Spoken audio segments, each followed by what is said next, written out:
ব্রাহ্মণবাড়িয়া বিশ্ব রুটকে বাংলাদেশের নাভি বলা হয়ে থাকে, কারণ চট্টগ্রাম থেকে, সিলেট থেকে এবং ঢাকা থেকে গাড়ি এসে কিন্তু এইখান থেকেই পৃথক পৃথক স্থানে সেরে যায়।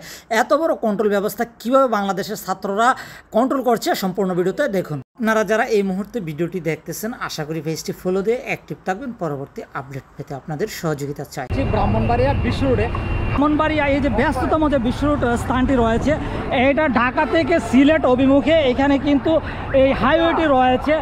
আর ঢাকা থেকে এইদিকে যেটা আপনারা দেখতেছেন এই মুহূর্তে ব্রাহ্মণবাড়িয়া হয়ে কুমিল্লার দিকে কিন্তু হাইওয়েটি রয়েছে, এবং এই পাশটি দিয়ে রয়েছে সিলেট থেকে কুমিল্লার দিকে যে রাস্তা। সবটা কন্ট্রোল কিন্তু এই যে মোড়টি রয়েছে এই মোড়টিকে ঘিরেই কিন্তু রয়েছে। আর এই ব্যস্ততম যে জায়গাটি রয়েছে এই জায়গাটি ট্রাফিক কন্ট্রোল কিন্তু নিয়ন্ত্রণ করাটা কিন্তু সহজ নয়। ছাত্ররা যে এই যে বিশ্ব রোডের যে ট্রাফিক কন্ট্রোল করতেছে এত সুন্দরভাবে, আসলে তারা প্রশংসা পাওয়ার যোগ্য। এখানে তারা রেখেছে মাইকিংয়ের ব্যবস্থা, আপনারা হয়তো দেখতেছেন মাইকিং করে কিন্তু তারা যারা বাসের ড্রাইভার রয়েছে বা গাড়ির ড্রাইভার রয়েছে, সিএনজির ড্রাইভার রয়েছে, সবাইকে কিন্তু তারা দিক নির্দেশনা দিতেছে।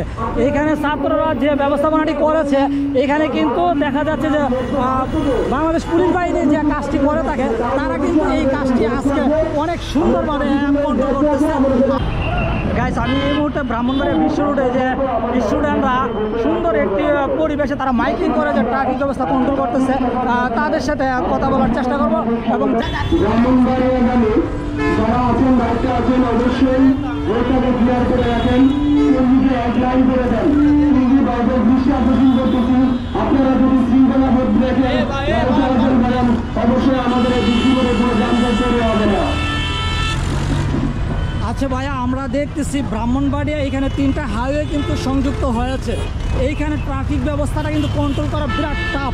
আপনারা স্টুডেন্টরা এত সততার সাথে মাইকিংয়ের ব্যবস্থাও করছেন, আপনাদের আসলে অনুভূতি আসলে কেমন? আর এই যে কন্ট্রোলটা করতেছেন কীভাবে করতেছেন, আমাদের ব্রাহ্মণবাড়িয়া পুরো বিশ্ব থেকে যারা দেখতেছে এই মুহূর্তে, আশা করি আপনার অভিমত ব্যক্ত করবেন।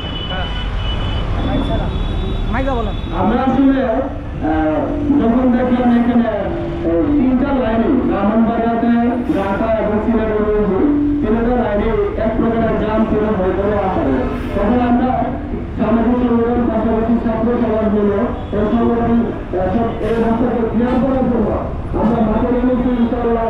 তো আমরা আশাবাদী বর্তমানে ওরকম কোনো বড় ধরনের গ্রামের পরিস্থিতি হয় নাই, সামনেও হবে না। যখন আমরা যে কাপড় করছি পাশাপাশি যে কোনো সমস্যার সমাধান ইনশাআল্লাহ আমরা ছাত্র সমাজে যারা আছে আমরা দেখবো। আজকে আমরা দেখতেছি ব্রাহ্মণবাড়িয়া যে বিশ্ব রোডে, এখানে দেখা যাচ্ছে যে সবসময় ট্রাফিকের যে ব্যবস্থাপনাটা রয়েছে এটা কিন্তু অনেকটাই গুরুত্বপূর্ণ এরিয়া। এখানে আজকে ছাত্ররা যেভাবে ট্রাফিক ব্যবস্থাটা তারা মাইকিং করে কন্ট্রোল করতেছে, আপনার এই ব্যাপারে অভিমত বা আপনি কীরকম মনে করতেছেন এই ব্যবস্থাপনাটাকে? ব্যবস্থাপনাটা মোটামুটি আলহামদুলিল্লাহ ভালো, মোটামুটি চলে আর কি। মানে খুব একটা ব্যস্ত রাস্তা, এখন এখানে আপনি অনেক গ্যাদারিং রাস্তা, ত্রিমুখী একটা রাস্তা, এখানে মনে করেন যাতে ট্রাফিক সিগন্যালটা সঠিক পালন না করা হয়, এখানে অল্প সময় গ্যাদারিং হয়ে যায়, জ্যাম আটকে যায় গাড়িগুলো। অবশ্যই এটা সাময়িকভাবে কিন্তু ছাত্ররা আলহামদুলিল্লাহ মোটামুটি ভালো আলহামদুলিল্লাহ না। ধন্যবাদ আপনাকে।